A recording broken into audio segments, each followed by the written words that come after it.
whakarongo ki te tangi a te korimako. Kōrero flowing out the hook of force. Kaupapa relevant, kaupapa out of bounds, kaupapa exigent, kaupapa paramount.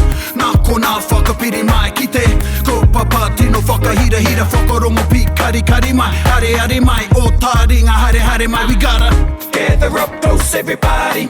Gather up close everybody. Kani kani move that body. Kani kani move that body. Kani mai e te iwi. Kia ora anō tātou. Nei mai hoki mai ki tēnei te ringa o Taringa. Tēnā koe te puaheiri. Tēnā koe praone. Tēnā koutou katoa. Ai, anei māua e whakapāho atu nei te wānanga o Aotearoa ki te awa mutu, anei i te whare o te ipurau. Ahua rereke tēnei te ringa e mara. Ai.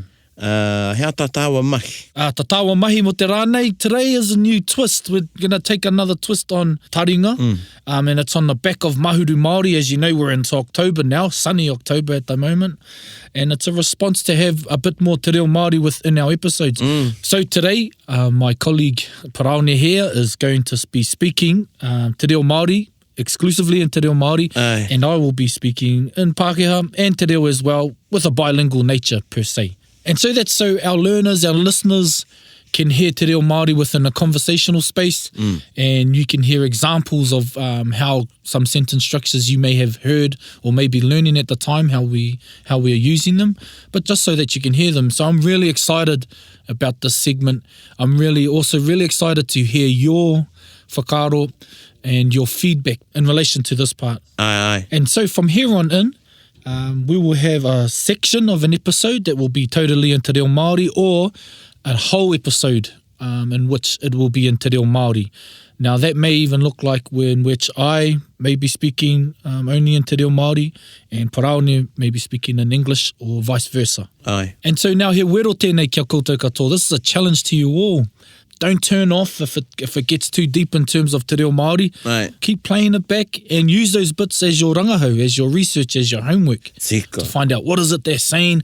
I'm sort of getting the gist, but how did he say it like this, or why did he say it in that way, and how does it pertain? How have they used those words or that structure to explain that part, even though I get the gist, or even if you don't get the gist, have it playing in the background. You may catch it by osmosis, but also it may create pātai for you to send to us.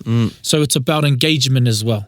We want to engage with you as a learner and as a listener as well. Nō reira, kia koutou, kia manawa nui mai ki tēnei kaupapa, āwhina tia mai, tautoko mai, mā mātua anō te wānanga Aotearoa koutou e manaaki e āwhina. Nō reira, tēnā koutou. Tika, kōrero. Taringa. And so today is the birth of a new kaupapa within our Taringa catalogue, and it's called Hoki Whakamuri. He Hoki Whakamuri tēnei. Hoki Whakamuri means to go back, or revise, or revision, or to look back. Aye. And so Hoki Whakamuri will be an ongoing episode throughout Taringa, and it's looking back at previous podcasts, previous episodes that we've done before, just so that we can highlight some kaupapa that still need to be highlighted, or that there are things that have come up with the change of times that we can talk to about. And so this will be sporadic, so we'll do it every now and then, but not when you expect it. So this one is called Hoki Whakamuri, and this is the first one. E hoki ana whakamuri ki ngā kupu o ngā tau e. Ai, kei te whakarongo ki etahi o ngā te ringa o Taringa o mua. Anō nei nō tua whakarere tēnei kaupapa. Ngā kōrero tawhito. Engari mō tēnā. Engari, whakarongo ki etahi o ngā kaupapa o kupu. O reira, koina. Ana ka whakarongo ki etahi ka tīpako i etahi o ngā kōrero, ana ka paku kōrero māua. Moira kōrero. Now the first one that we will be revising, or the first one that we're going to have to look back on, it is a revision of some of our previous kupu episodes, our grammarial segment of Taringa. Koina. So we are looking back at a few episodes that we picked out so we can highlight them again, or for you to revisit. And so it also promotes them for those ones that have just joined us. If you've just joined us, or you haven't since long been listening to Taringa, these are some of the ones that you may want to revisit or have a look at if it's your first time here. And today's one, so we're going back to some me and my colleagues have looked at some old kupu episodes and thought, hey, let's talk about that one again. Hey, let's revisit that one again. This one has relevance still, which I think they all do. And so we're going to look at those ones. So today, he Hoki Whakamuri, part 1. Ai, no reira, i te mea he motu hake tēnei Taringa, tēnei putanga o Taringa. Kāre i āta tohu i tētahi kiwaha. Ai. Waiho mā te wairua, ai, kamutu ka whakarongo ki ngā mea o mua ka rongo i ngā kiwaha i whakamahi ai. Yeah, I think that's the part of it. So we haven't exactly chosen a kiwaha for this specific broadcast, but we will be touching on the ones that we speak about and the parts that we have pulled out. Hey. Ka pai, no reira, hei tīmatanga ake, ka hoki atu ki te ōroko hanganga o Taringa, ki te mea tuatahi. To the tuatahi. Whakarongo mai. Gather up close, everybody. At this time of the day, we want to talk about something else, which is still te reo, and we were talking about some of the expressions, I guess, that have become popular, and through lots of use, they've become normalized, I guess. And we were talking about some things that we've been reading on Facebook and some of my previous posts. And we thought we'd talk about, the first thing we talk about was kia ora whānau. Kia ora whānau. Kia ora whānau mā. Kia ora whānau mā. Now, when we use this expression, kia ora whānau, we're saying hello whānau or hello family. Yeah. But it's not really a correct way, or Māori way, I should say, of using the word whānau. But I think it's because we use it in everyday language that's become... It's normal. Yeah. It's like... So we like just like chuck a whānau in there, chuck a whānau in here. But Kia ora hoa. E rā mea katoa ei. whānau is a group, and, you know, as a term of address before a group, you would put in before ete. So instead of saying kia ora whānau, should be kia ora e te whānau. Kia ora e te whānau. That's not so hard, is it? E te whānau. Just two more little words. Exactly. And to remember that, I mean, if you think about iwi, you wouldn't say kia ora iwi, unless the person's name was iwi. Hana. Yeah. And you wouldn't say kia ora rōpū, which means hello, greetings to you, the group. You'd say kia ora e te rōpū whakamana i te tiriti. You wouldn't say kia ora rōpū. And it's the same with whānau. Kia ora whānau. I think some people do it on purpose now. Ai, tika tau. But as long as Kua they rongo know... au I tērā wairua I tai wā I roto I te rūma, ka kite te tai au ka whakatoi mai. The cynicism from some people. Engari, kua pai ake. Yep, it has gotten better. Ai, ko tētai pātai puta I tētai o aku hoa. He pēwhia I te mea kua ki tātou I nānei kia ora tingāne. Ai. He aterereke o te kia ora tingāne e tika tonu tērā. Me ki rāne kia ora e te tungāne, kia ora e te tuahine, kia ora tuakana, kia ora e te tuakana. Ana I te kōrero māua ko Leon mō tērā. Me tana ki ko terereke o tērā I tērā horopaki kei te whakatū ingoa koe I tērā tangata. Okay. So you are saying kia ora brother. Hey, kia ora sis. Ai. Ko whakatū ingoa I tērā whakamahinga o te tuahine. Tuangāne rāne, ai. E rā kupu. So that's become a noun. So there was a discussion about whether it was right to say e te tūngāne, e te tuahine. But when you say kia ora tūngāne, that's their name. Ko tētai atu pātai, I pātai mai tētai, pewhia tēnei te mea e tika ana te ki kei te whānau, tēnā koutou. Is that right? Ai, kei te whānau tēnā koutou. Kei te whānau, yes. Kei te whānau tēnā, koinei te pātai. Ai. Kei te whānau, kei te iwi. I te mea e pai ana te ki kei te hoa. Ai. Ne, kei te hoa, tēnā koe. Ne, koe nā whakahua taki kōrero. Ai, hoi anō. So what would be the difference? So how do you choose it? E kore au e ki kia ora kei te whānau. Yeah. E te whānau kia ora e te whānau. Kei te whānau, kia ora rā tātou. It just doesn't sound right. Even if I can't explain as to why it's wrong. It just doesn't sound right. Ai. He āhuatanga I roto I te... O I te wānanga mātau, I te mea, ki te reo Pākehā, Ai. e ki ana, I te ki tētahi, I te ki a te heketū.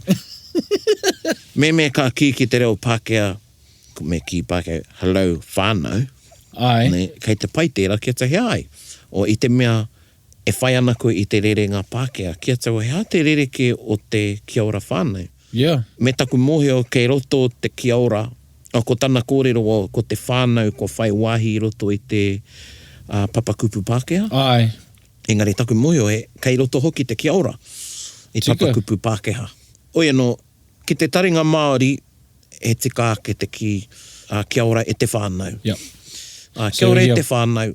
So according to the Māori, it's correct. That's the correct way. Ai. So what are you saying when you're saying kei te hoa? Are you saying... E te hoa. E te hoa. It's the same thing. So why does it differ to kei te whānau? Is it because that's the grouping?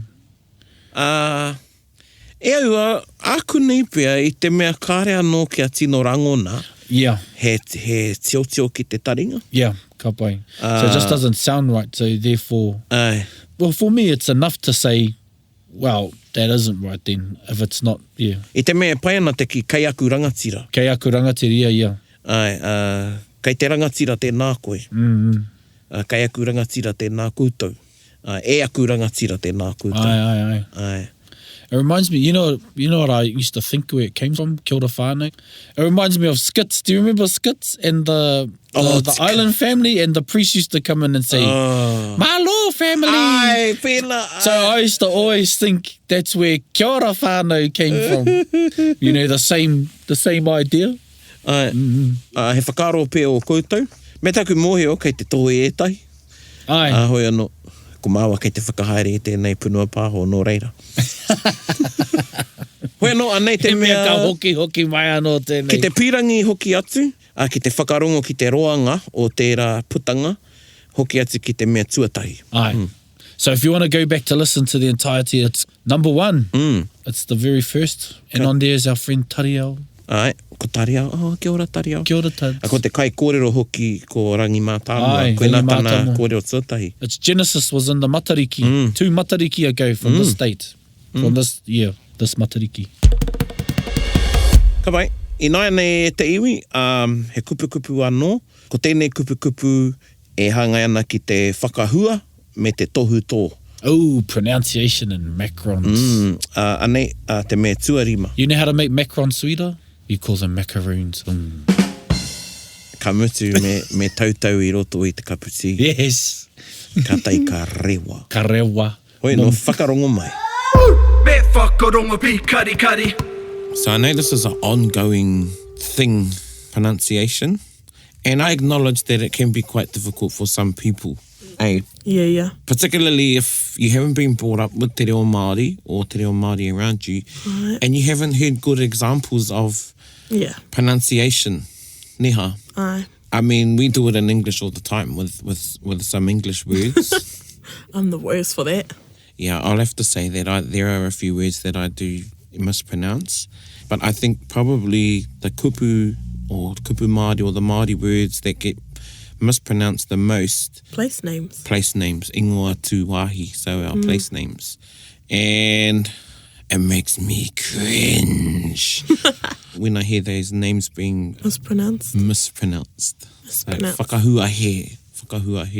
I think when you pronounce a word properly, particularly a name, whether it's a place name or somebody's name, it shows your respect for that place or that person. Neha. Yeah. And what we have to remember is Aotearoa Whānui.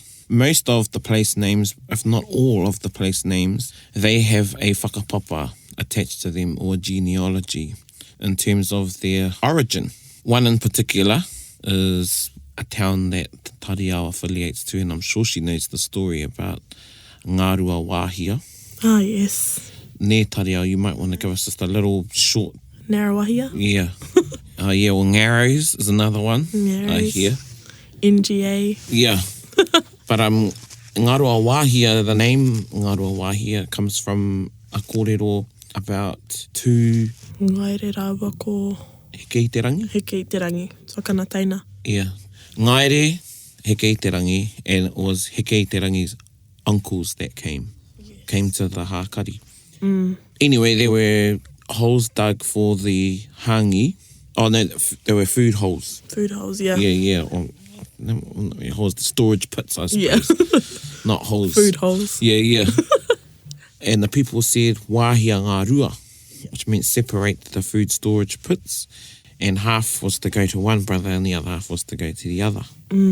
So that's where the name comes from. So a lot of our Māori place names have a history attached to them and a whakapapa, a genealogy. So by not pronouncing them properly, we're actually disrespecting the history and heritage in connection to those names. Yeah. Pai. He nui no atu nā whakahuanga he Yep. I te wāhi, ingo atu wāhi. Be it from ignorance, be it from slanging, colloquialism. I grew up in Auckland, and there was a time where my Auckland ear couldn't say papatoetoe.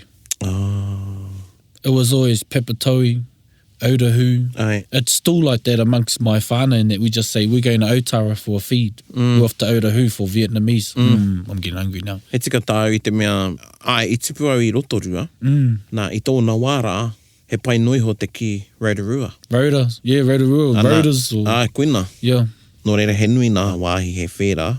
yep. Ai, engari, kia kaha ke tātai ki te whakahua tika. Yeah, I make a point to do that. Mostly around people I know that are... Pewhia tō whakatika. Pewhia tō... Well, you know, I'm sure you do it as well. Like the way that I would correct someone, they go, "Oh, we're going to Rotorua tomorrow. Oh, it's a lovely place in Rotorua. It's lovely at Rotorua, isn't it?" And then you can see them. You can see their eyes go, "Yes, it is very nice." And you know, sometimes they try. Rotorua? Yeah, Rotorua. Rotorua, ai, tika. There's this thing called sanctioned ignorance, where there is a level where they don't have to do that, but they try when someone like yourself or myself are in their presence, they try. But yeah, everyone should be doing it as well. And what you said, what was said earlier in that piece was you're giving that place respect. So, you know, I try and mispronounce Pākehā names just so they get it, just so they can go, "Hey, that's not how you say my name." I say, "Well, you pronounce my name Lindsay." Ai.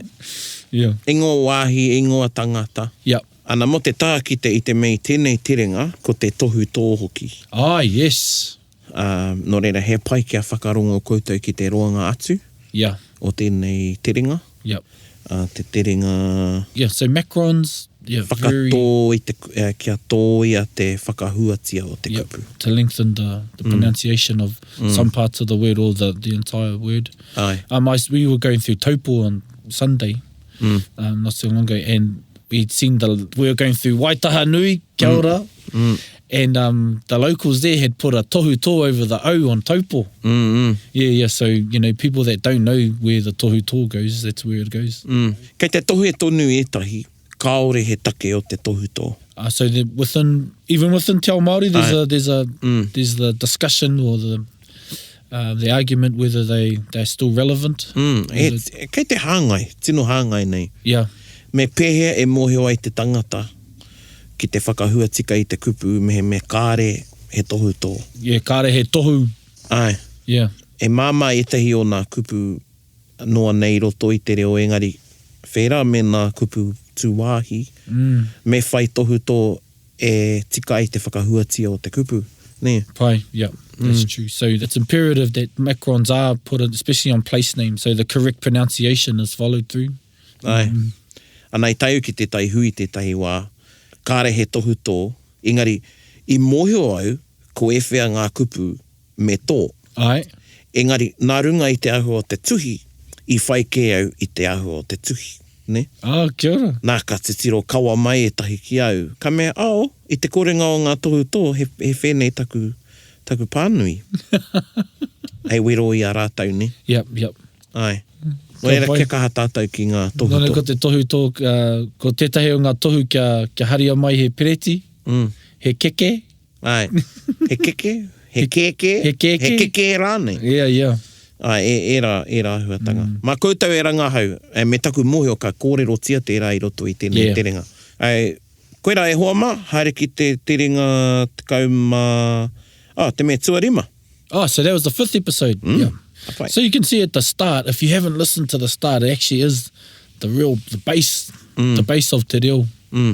Some things that you may not know, some things that you can, and there's nothing wrong with revision. Koina, hapai. Anei te mea tuatoru, te mea te kaumātoru, mo te mita. Ka pai. Kani move that body. I learnt I roto I a Waikato, te iwi a Waikato.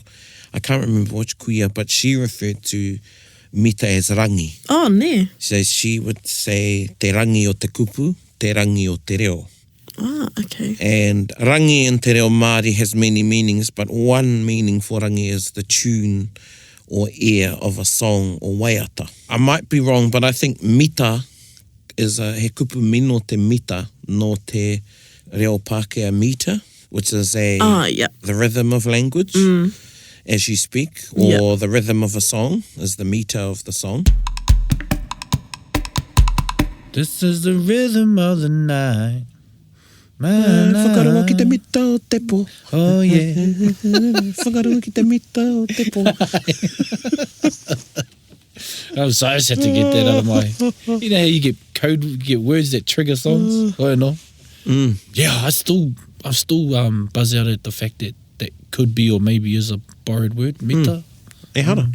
I was like that with fika. I used to think, oh, you know, the kupu tawhito, the old word for math is fika. And to realise it was figures, jeepers. Ai, kamutu he kaha e tahi iwi ki te whakamahi te fika. Yes. Fika rānei. Fika, yep. Ai, e pērā Ngāti Porou. Ai. Ko tā rātau kupu mo te pūtea, ko te piuta. Piuta, wow. Ai, piuta. Ana, I te mea, I hangaia te moni ki te piuta I nā wāmua. How te piuta? Piuta, I, ua. Oh, yes, piuta. E, ai. Yeah. Nō reira, ki te Māori he piuta. Yeah, piuta tonu. Piuta, yeah. Pa, I, u, Ai. te, a. Just like miere. Ai. I had realised that it was mead. Miere, ai. Yeah, for honey. So is there he kupu tūturu mo honey, mo te honey, te miere? Aua. Aua, o I te inga mautere, Ai. ko te kupu mo te pī, nei nāna nei te miere. Ai. He ngaro tonu. He ngaro tonu. Taua whānau. Ai, he ngaro. So the word for fly and bee are the same in some of the islands. So is the bee indigenous to New Zealand? Ai, kei konei tahi ngaro Māori nei. Yeah. Ai, ana ko tētahi tohe, ngaherei te tohe engari tirohanga pia, nā te hunga ringi kuihi. Ai. Ko nā momorangi o te kupu I a tātou I te ao Māori, e hara tērā I te mita. Kia ora. Ki tā te ringi kuihi te tiro. Ko te ringi, ko te mita, ko tō tātou reo, me te reo kuki airini. Ai.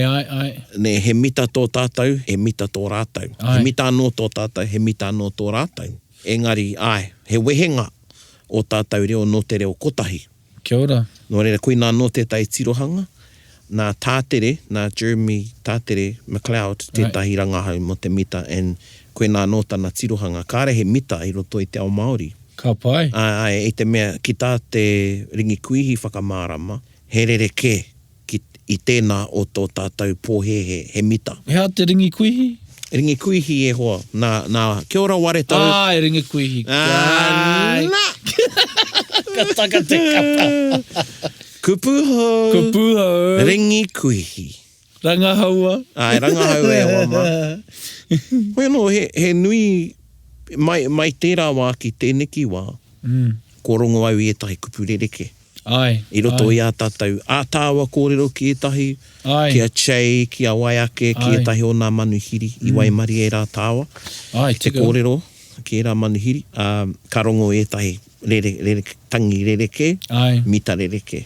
I think that's what it is too, because I know just from the sound It's not even some of the words they say that I can sometimes know that where that person is from. If they still have a distinct sound, there are some iwi that are still very...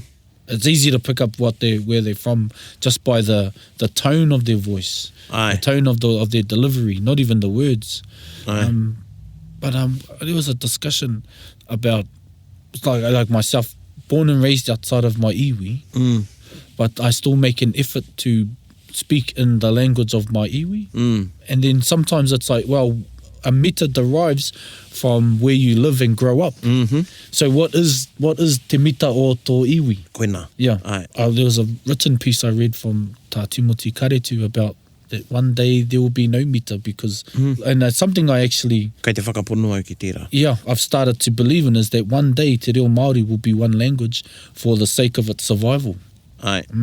E tika tau. Kei te pīra i nai nei. Yes, it Kei is. te whakamahi tēnā iwi, i ngā kupu a iwi ke. Ai. Kāore i whakamahia e aua iwi i muara. Ai. Engari nā te mea kua horapa te reo, nā te ao huri-huri, nā ngā ahuatanga o te ao huri-huri, nā ngā hangarau, Ai. nā te pukamata, nā ngā kura. Ai. Me pehe e kore ai. Ai. Me pehe e kore ai. So how can you not, through the expansion of technology, what the exposure of of everyone to our reo, because I do believe that's how mita derived anyway from the almost isolated living of certain groups that they had their own language. Ai, kamutu me te tiro rereke pia tātou kaua ko te mita o te reo, te rangi rānei o te reo, ko te reo aiwi.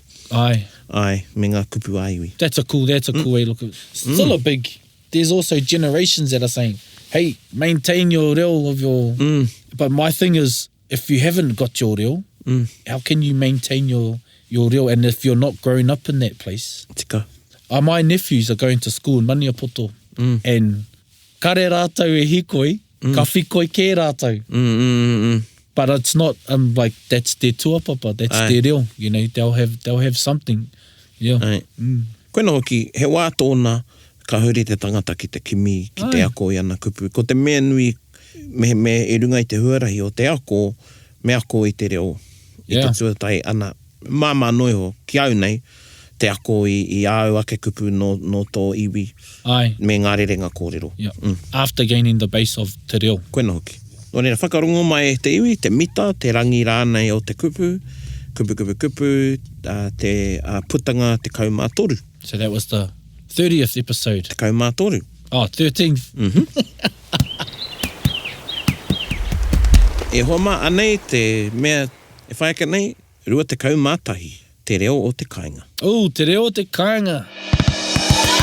Me whakarongo pi kari. Te reo o te kāinga, talking about the language that you can use at home. And before we get into talking about some of te reo, I just want us to think about the word kāinga. And those of you that don't know, kāinga is a word that we use for home. And home can be a lot of places in a lot of contexts. So sometimes when I'm saying e hoki anau ki te kāinga, it could be that I'm actually returning to the pā or to the marae. And same with a lot of you out there, or it could be going back to where you've got a connection to. But I think in this context, we're talking about kāinga, where you live, your home. And taku mōhio, ko te kupu kāinga, comes from the word kā. So where your fire would burn, that would be considered your kāinga, or where your fire would burn. Well, ki taku kāinga, ko te nuinga o ngā kōrero ki te kāinga, ki te whaere, ko te reo tohutohu. He reo tohutohu, mā ngā mātua e tohutohu ngā mahi a ngā tamariki. Yeah, so really highly instructional. Yeah. If it's not that, he reo kōwhete. He reo whakatika. But in that space, I think you tend to speak to your children more than you would to your partner or your spouse. Because, he reo anō tērā. There might be another episode.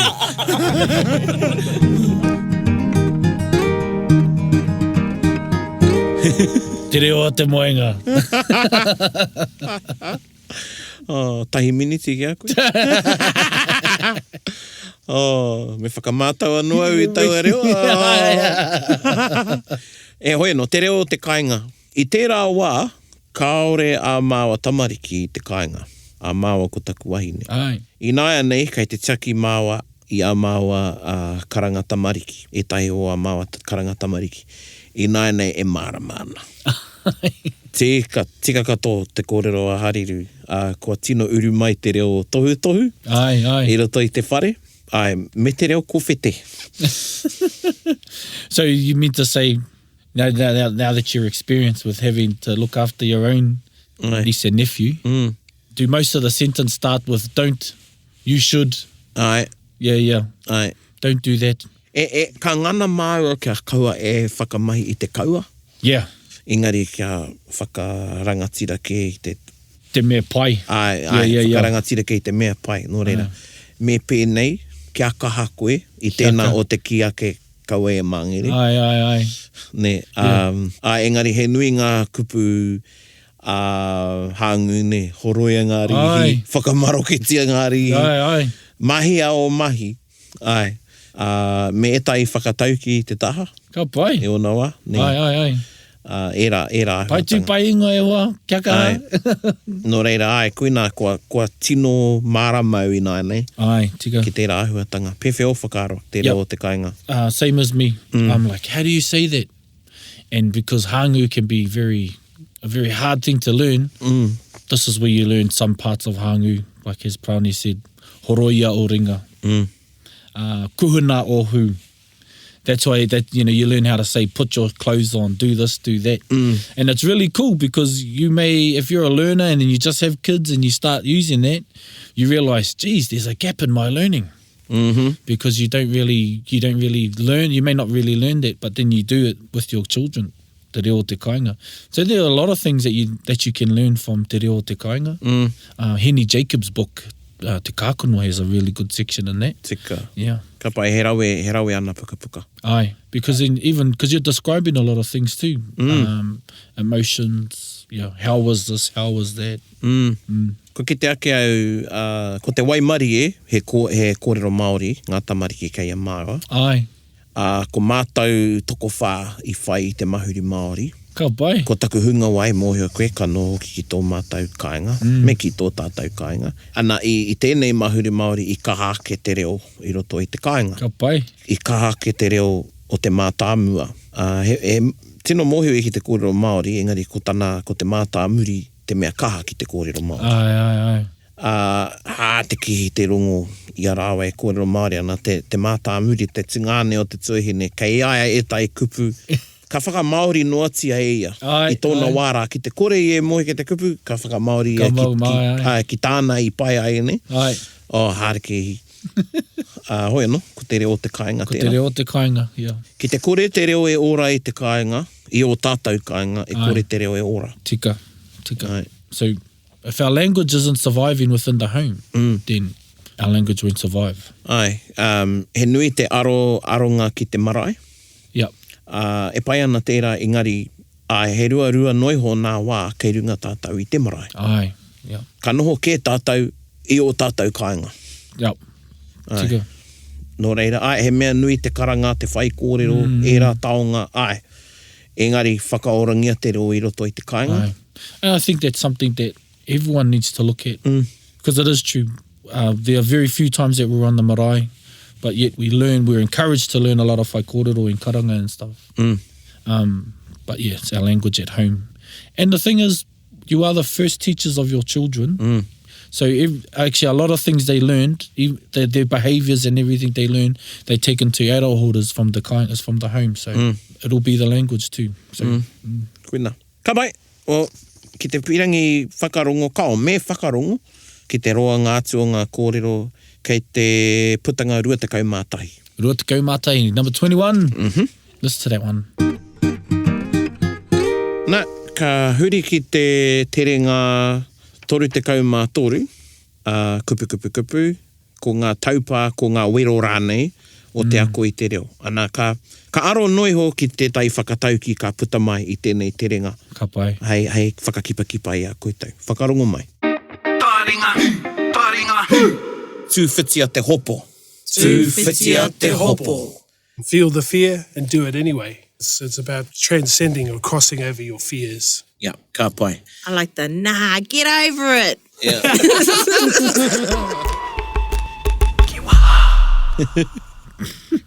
Nā koina, kuia te tūwhitia te hopo e hoama. That's it, man. That's all it is. It really is. Nā whare huia moroi tērā kōrero. Kia ora. Kua horapa, kua rongo nui tērā kōrero, tūwhitia te hopo. He nui ngā, te mutungi ho he hopo he momo mataku. Ai. Nā whakamā, koina tētahi, nāku anō hoki tēnei kōrero, ki te tangata kāre aku wā. Ne, ki te ako e te reo, nā, he mataku tonu tērā. Yep. Ko taua mataku rā, kare tae e tai atu mahi te whakatutuki. Ne, i te korengo o te wā, nā taku whakapau wā ki te reo. Ako i te reo. Nō kia he mataku anō tērā. He mataku tēnā, yeah. So it's easy to say that I haven't the time, but it's also a bit of a fear because you won't be able to do anything else if I'm to adhere to learning te reo Māori. Ai. Most excuses are a fear of sometimes change and fear of failure. Ai.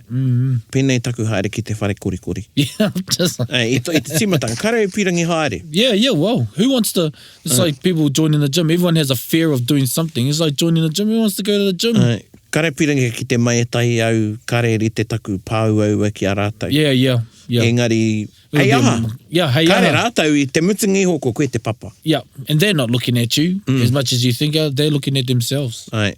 Just like in te reo Māori. Ai. People are so critical of themselves first. And, as a learner yourself, you are too. And it never really goes away. It just gets easier to deal with.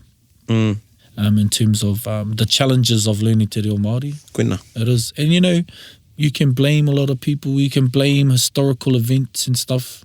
But really, it's yourself that, if you want to learn it, if you want to get over that guilt, and it doesn't mean that you have to become a dictionary in a year, just bit by bit, day by day.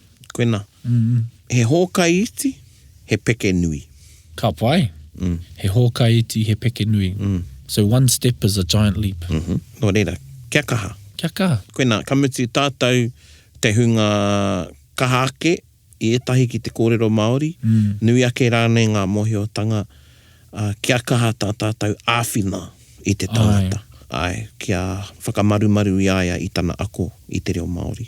Ka pai. So those, if you're more proficient than others, encourage them and help them. But also, there's the other story to it. The likes of our great exponents of te reo Māori. It's their aroha, or it's our aroha for te reo Māori, which is why we correct people. So if you can see it in that way, it's not that they are belittling you, it's the kaupapa that they love. Ai. Does anyone get that? I've got the story about this Russian gymnast, but too long.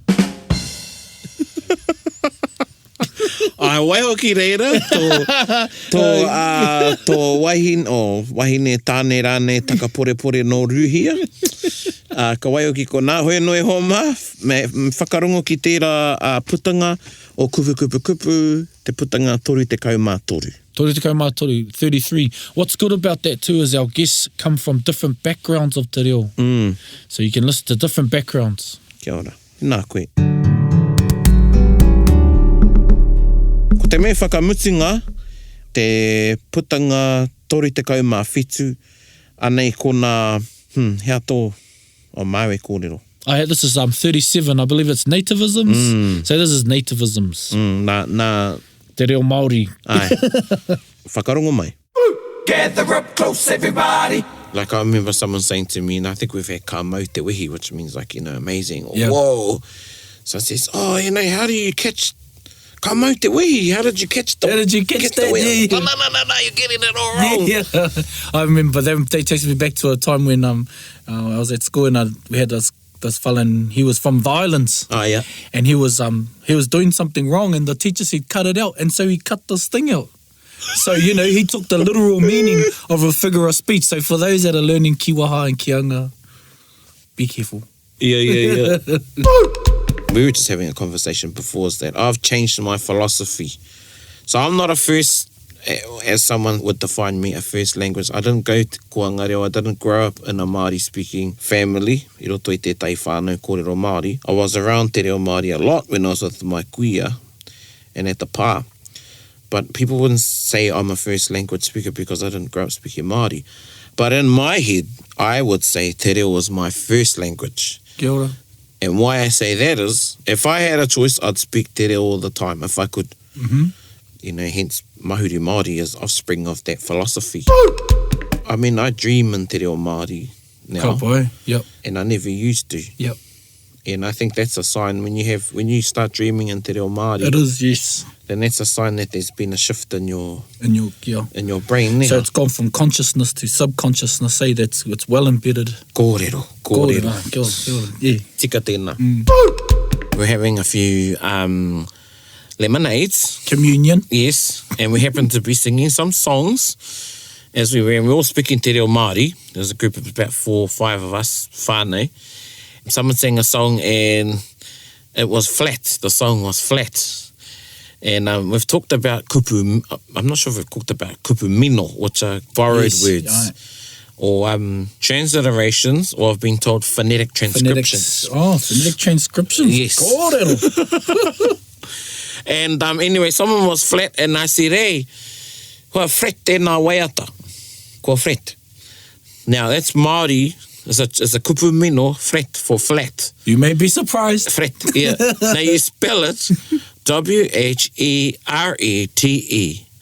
So if you were to read it like that, you would say ferete. But you don't say ferete. You say it very quickly and it comes out as fret. Fret. E frete ana tērā. Te tuahinera Tei, she says, I roto i te reo, e ara tēnā i te kupu Māori?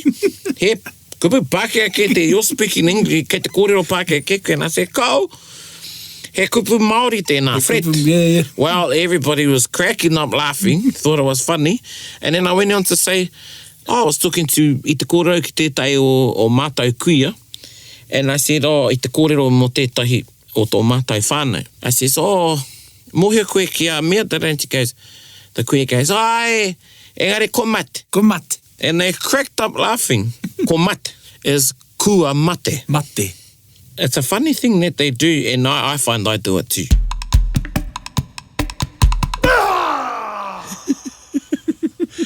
Pai te rongo i rā kōrero. Ai. E ene wiki nei, i te noho tahi māua ko Che. Ana i te rongo au, ana i a tāwa e kōrero nai, i nakua nei mo te mita, e rongo anau i etahi āhuatanga mita, e rongo anau i etahi āhuatanga whenei. Sure. Ia e kōrero ana. Kare i te aro ki tāna e kōrero nei, koina te ahua o te rere Māori o te reo. Ai. Engari ko tētahi te ahua nei no te reo whanganui, he ato kupu Māori mo tēnei me nativism. He ato native tanga. I te kōrero mo te kū, no reira, te ahua nei ka ki rātou kū mo te kua i ona wā. Kū. Ai. Ka pai. Ko whakarongo au, koina te tangi o te reo ki au he native tanga tērā. Ai. Ko te tiro koe ne. Ko te tiro koe. Ko mahi koe tērā. Ko mahi koe tērā. Ka ngaro haere te nā roto i te tangi o te kupu. Te tere. Yeah. Ai. Koina tētai. Ka pai.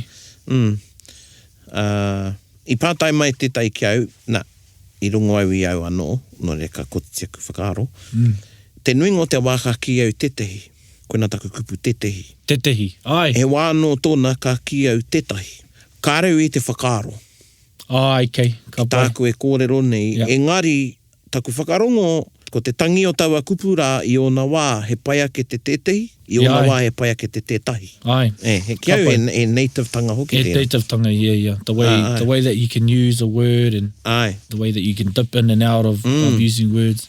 So as to what Prani was talking about, he was talking with Che Wilson, and they have a different sound and a different nativism and colloquialism from the Wanganui area. So the word kua, K-U-A, they just clip the A.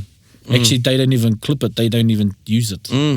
And that's how he was using it. And it's not to say that that's what they do by gospel. It's just the free flowing of the reo. Aye. And we do that in English. They do it in all languages. You know, you end up cutting things up, and if you haven't the Māori ear, it will be all gibberish. Tika. Yeah. So when one is part of, it's in the Lord's Prayer, murua o ngā hara, me ngā hara Oh, jeez. That's one of those you have to start from the start.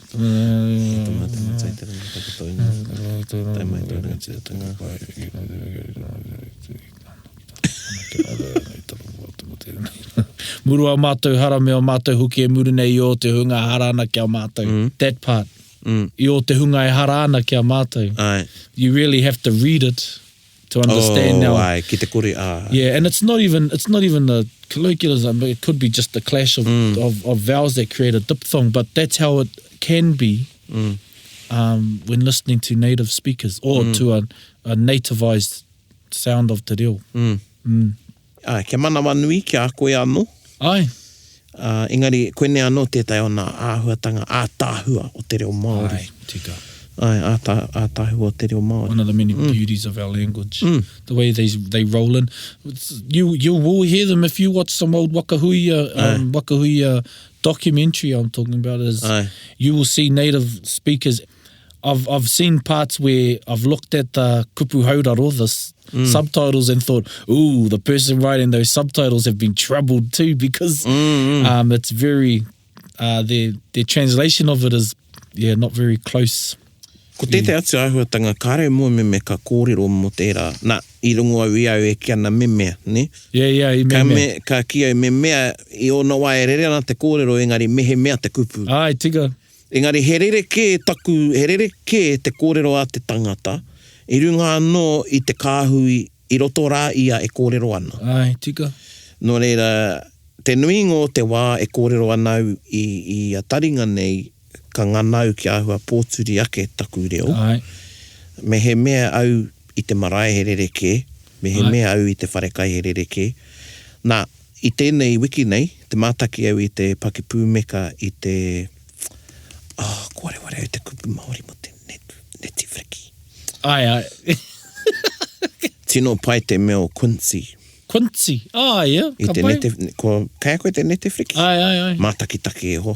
Ka pai. Ahua rua haora. Ai. O rawe. Engari, he wā tōna, nā ka tino rongo I aia. Ka hoki a ki tōna reo take. No he ia?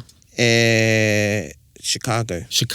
Yeah. Tōna reo, te reo I tupu ai ia. Ai. Engari, e mea anau I tupu o nā mātua ki te tonga? Kare mōhio. Ai. Engari, I aia e kōrero ana ki etahi o tōna kāhui, o etahi rānei o te hunga mōhio ki te reo ōpaki nei. Ai. Ka puta etahi rerenga, kaore I te puta I etai atu wāhanga o toa pakipūmeka. Ka pai. Nō reira, I atāhua tērā ki au, e rua nā wai mā taki au I tērā. Ka pai. Ai. I tēnei wiki nei. Tough, ka pai. So, yeah, Prani was talking about the nativisms that he heard on the Quincy documentary. And he's talking amongst his brethren. And that's where a different language comes out. And throughout the whole documentary, it's only in those segments that they speak like this and that. And I do think African Americans in the southern states have a real native, according to their ear, real native sounds, and they miss out a whole lot of words. I'm trying to think of, they don't say S, they hardly finish off words. It's a real mumble type of sound. But you get that through a whole lot of different areas and peoples in which you grow up in. Ai. Nō reira, e homa, me whakarongo ki tērā, te putanga tori te kaumāwhetu. Nō reira, koe nā tātaua kōrero e ho. Pai te whakarongo ki tahi o ngā kōrero, ko puta I roto I ngā putanga, tiringa nei. Anei te waiata o te wiki. Eiwa. Eihoa. Kaua ko te eihoa. Engari ko te eihoa. Whakarongo maira. Ki te tangi a te iwi e. Nā mākou te whakaro mehe āhe o, aha koa ka repe I ā I roto I te waiata, hoi anō, whakarongo mai.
Kia ora e te iwi, nō reira koina te waiato o te wiki, hoi anō, he kino, kia mohio mai koutou, he rete tonu tā māua pēnei nai nei, ko au i tētahi putanga i amarama, ko ahau ka ū ki te reo, ko te puaheiri ka whakawhiti i roto i ngā reo e rua. Yeah, and so it's been fun having a bit of a review because, one, I haven't listened to those in so long. Two, for you who have just joined us, you're able to get a snapshot into what you may have missed, and so you can go back and listen to. Three, because it's cool. Koina. Ana, hei ngā terenga e tū mai nei, e tai putanga whenei, ka titiro ki te tikanga, ka hoki whakamuri ki e tahi o nā putanga, tikanga, putanga, iwi o te wiki, putanga, One Upon a Time. Ai, tika. So as we did today, we just looked at some previous kupu episodes, and then from then on we'll look at we'll revise or go back on some of the tikanga 101s, and then the next one, Once Upon a Time, or the next one, iwi o te wiki, just like we've done today. So, yeah. Pai. No reira, hei ko nā mai e te iwi, ka nui tēnā, ko māua tēnei e mihi atu nei, taringa atu, taringa mai. Ka pai.